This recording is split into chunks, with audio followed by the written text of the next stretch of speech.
r/AskReddit. What's one thing you've always wanted to ask a person with a disability, but have been too embarrassed to ask? Reddit users with disabilities, what's one thing you wished people understood about your disability? My disability is invisible and isn't something I can just get over. Wow, thanks for sharing. I remember watching this short documentary about a girl who had an unusual disability. The state granted her mother a disabled parking pass to use when she takes her daughter places. Although she seems absolutely fine, she has this disability. Sorry, I cannot remember exactly what it was. The girl says people yell at them all the time for misusing the disabled parking spaces, although she has a legitimate reason to use them. She says she feels obligated to fake a limp or something just so they don't hear these type of comments from strangers. The documentary really opened my eyes and I'm glad I watched it. Yeah, I've got epilepsy and look completely normal. But I had 7 seizures between April to early June during sleep. Not fun. And it brings its own complications. People don't really get it, and when I have a hard time getting a job, can't drive right now, or have a hard time doing things, sometimes they can't understand. They just tell me to man up. Is it okay to ask to pet a service dog when they are sitting or lying down? Or is it always rude? I love dogs and want to pet all of them. But I know not to pet police canine because they are working. I assumed the same for service dogs but was always too embarrassed I would get yelled at or called ignorant. You're in luck, I train service dogs. The answer is yes, you can ask. But the handler may be mildly annoyed. If they say no, do not talk to the dog. This is honestly the most annoying thing ever, because usually the conversation goes something like this. May I pet your dog? No, I'm sorry. He's working. Person 1, I'm sorry pup, I can't pet you, continues like this for 5 minutes. Just be polite and remember no means no. Do you want to be treated differently or not? It depends on the situation. I don't want to be treated like glass or spoken to any differently than anyone else. But I want to be treated kindly when my pain flares up, I want to be allowed to sit when I'm too exhausted to stand, etc.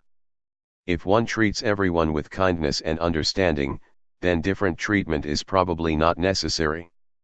In my case, and the same is true of most people I've talked/heard from, if you treat us differently just because of our disabilities, you will be seen as biased and ignorant. As an adult, I have a lot of scars from when I self-harmed as a teenager. While I wouldn't say the scars are a disability, the diagnosis I finally got is. I want to share with you a few common questions I get from people with my answers.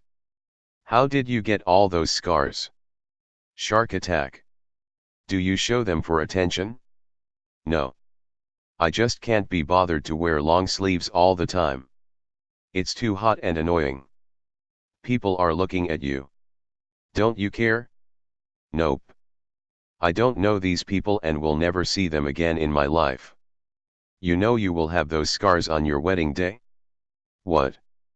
I didn't know this. I thought they would magically disappear. How will you explain that to your children?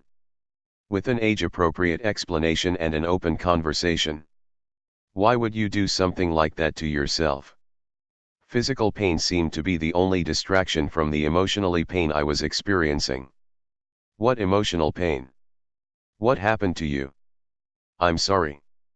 While I am perfectly happy to show my scars, I prefer not to go into details about my past. Do you still hurt yourself? No. They are scars, not cuts. Do you still get urges? Frequently. But I know how to control them now. I know someone who self-harms. What should I say to them to make them stop? You can't make them stop, they have to want to stop. Just explain you will be there for them for anything they need emotionally or physically. Can I touch your scars? No. Why don't you get a tattoo to cover them? I just don't like tattoos personally. Do you enjoy pain then? No. Don't ask people you just met why they use a mobility aid, cane, wheelchair, etc. You don't know them, it's not as casual as asking for a name. It's a deeply personal thing. If you befriend them, they'll likely tell you at their discretion, but I cannot count how many people asked about my cane before knowing my name. I mean, seriously. You don't have to say sorry about my disability. I don't want pity, my service animal is not for gaining attention. Okay, maybe there is just a bunch of assholes I know, but having constant anxiety is not fun, and you can't just calm down, and having something that related to a certain moment in your life that gave you PTSD from it, can give you anxiety. Anxiety is truly hard to cope with, so just ask me about it, don't treat me like I'll snap at any minute. I'm perfectly capable of handling it, but when I'm treated like a 2-year-old, it doesn't make me feel like a normal person, and this isn't even the worser end of the spectrum.